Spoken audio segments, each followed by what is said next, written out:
The Jasper silo had never housed a nuclear missile, but it did hold a wealth of information about the missile fields that were part of the United States triad of nuclear weapons.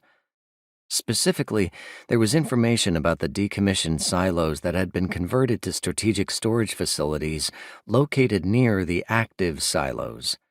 Their mission was to provide support for the Air Force personnel who would be left with no way to survive if they ever had to launch their weapons. There was a network of hardened tunnels that ran between them, and over time, the tunnels were upgraded to allow for easy access to the missile silos. Most of the documentation on the Jasper silo computers was highly classified, but once again, Gentry Campbell proved to be every bit as good at hacking computer systems as she was at everything else related to science.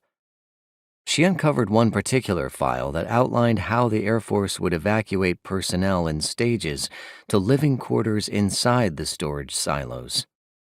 It was an incredibly complex operation that included the movement of personnel to different locations around the country in a very short amount of time.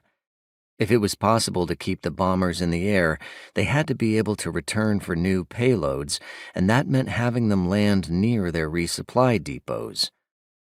The Department of Defense had to decide which silos would remain active, which would be repurposed as storage facilities or living quarters, which would become tourist attractions, and which would be sold to private investors. There was no lack of interest from the private sector, with prospective buyers lining up at the doors of their congressmen and senators. The Department of the Interior wanted to be first to choose which silos were the best ones for tourism, and private contractors were sending bids to anyone who even remotely stood a chance of obtaining the silos. The prospects for developing the system were met with great enthusiasm.